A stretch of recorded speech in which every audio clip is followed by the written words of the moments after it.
There is a kind of quiet that doesn't feel peaceful. It isn't the quiet you choose, and it isn't the quiet that comes with rest or relief. It's the quiet that arrives after something important has left, when the world hasn't changed very much on the outside, but something fundamental has shifted on the inside. This episode is about that quiet. Not silence as an idea, and not quiet as a practice, but quiet as an environment. The kind of space that appears after loss, when what used to fill the air no longer does, and what remains doesn't announce itself or ask for attention. It's simply there. After loss, sound itself seems to behave differently. Rooms feel larger than they used to. Time stretches in small, uneven ways. Familiar noises fade, and the absence of them becomes noticeable in moments that once felt ordinary. The quiet that remains isn't dramatic. It doesn't demand anything. It doesn't try to teach.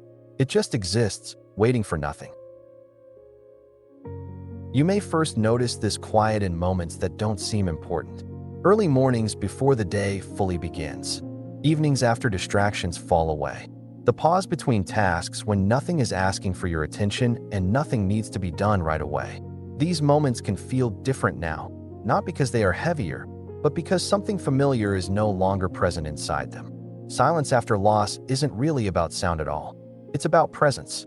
Something that once occupied space no longer does, and that absence becomes visible only when life slows down enough for it to be noticed.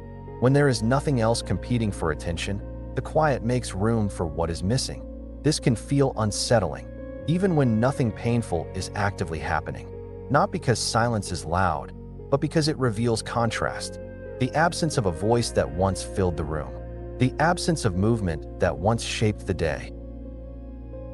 The absence of expectation, of knowing what comes next in familiar ways. Silence becomes a reminder, not through memory, but through difference. There is often an instinct to fill this space as soon as it appears. Music, television, background noise, scrolling, anything that keeps the quiet from becoming too noticeable. Not because stimulation is needed, but because silence can feel exposed, like standing in a room where the furniture has been removed and there's nothing to lean on. That instinct is not avoidance. It's orientation. Silence after loss can feel like standing without support, without a clear sense of where to place yourself internally. Filling the space is often an attempt to restore structure, not to escape feeling. Silence itself isn't asking you to feel anything in particular. It isn't asking you to reflect, to understand, or to make meaning. It isn't asking you to calm down or to be present. It simply exists as part of the environment now, the same way weather exists, without intent or direction. Some days, the quiet feels heavy. It presses in on the edges of awareness and makes time feel slow. Other days, it barely registers at all. There is no pattern to this, and no progression that needs to be followed. Silence after loss doesn't move forward in a straight line. It shifts in tone from day to day, sometimes from hour to hour. You might notice that silence brings thoughts with it. Not dramatic realizations or large insights, but fragments, half-formed ideas, small reminders that don't connect into a story but still carry weight. Other times, silence brings nothing at all, just open space, and that can feel even stranger than emotion. We're often taught that silence should be calming, that it should bring peace or clarity. But loss changes silence. It removes familiarity and replaces it with awareness. Awareness of what used to be present and isn't anymore. That awareness doesn't need to be resolved. It doesn't need to soften. It doesn't need to turn into anything useful. This kind of quiet isn't something you move through and leave behind. It becomes part of the landscape. Not always in the foreground, not always noticeable, but available in the background whenever life slows down enough for it to surface. You may notice that you avoid certain quiet moments now. Driving without music, sitting alone without distraction, standing still without something occupying your attention. There is nothing wrong with that. You're responding honestly to a changed internal environment, one where silence feels different than it used to. Over time, silence may change character, not suddenly, and not according to any schedule. It may soften, it may become neutral, it may simply fade into the background and lose its edge. But that shift happens on its own. It can't be forced, and it doesn't need to be encouraged.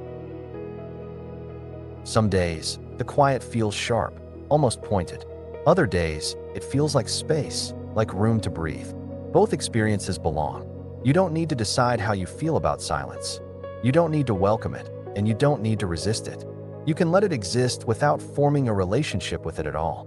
Silence does not require endurance. You are allowed to step away from it. You are allowed to fill it. You are allowed to move through your day without engaging it consciously. Quiet is not a test of resilience, and it isn't measuring how well you're coping. There is also another kind of quiet that appears after loss, and it's quieter than silence itself. The quiet of not knowing what to say, to others or to yourself. Conversations can feel different now. Words take longer to arrive. Responses feel less automatic. You may find yourself listening more and speaking less. This isn't withdrawal, it's recalibration.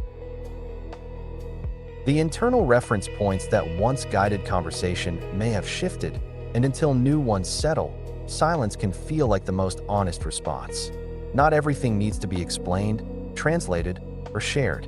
You don't need to narrate your experience.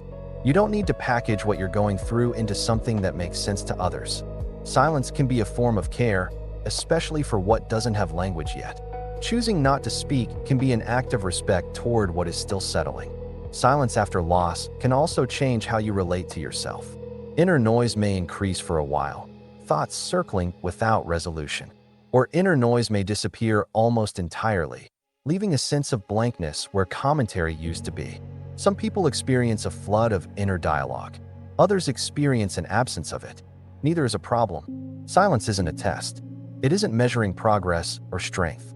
It isn't asking you to prove anything. It's simply space, and space doesn't require performance. You may notice that silence shows up unexpectedly, in the middle of the day, between tasks, or during moments that don't seem connected to loss at all. When it does, you don't need to do anything with it. You don't need to stay there, and you don't need to push it away. You can acknowledge it and continue. Silence doesn't require attention to be valid. It exists whether you notice it or not. It doesn't diminish if you ignore it, and it doesn't grow stronger if you focus on it. It simply remains part of the environment. Over time, silence may become less threatening. Not comforting, just ordinary. A background presence that no longer feels sharp or intrusive. This doesn't mean grief has disappeared. It means silence and grief have learned how to exist together without demanding constant attention. You may still prefer noise. That's okay. You may sometimes welcome quiet. That's okay too. There is no correct relationship to silence, and no right way to live alongside it. This season doesn't ask you to embrace quiet or to learn from it. It simply acknowledges that quiet exists now in a different way, and that life continues even in its presence. If you're listening to this during a quiet moment, you don't need to stay here. You can listen and return to your day. Silence doesn't mean nothing is happening. It means something has changed, and change doesn't require commentary. And life continues in the space that follows. If any of this feels familiar, you're not alone in it. And if these reflections make the quiet feel a little less isolating, you're welcome to stay. Liking the video helps it reach others who may be navigating silence after loss without words for it. And if you want to keep a steady space like this nearby as life continues, you can subscribe, not for answers, but for company. If someone you care about has been struggling with quiet moments, you're welcome to share this with them, only if it feels right.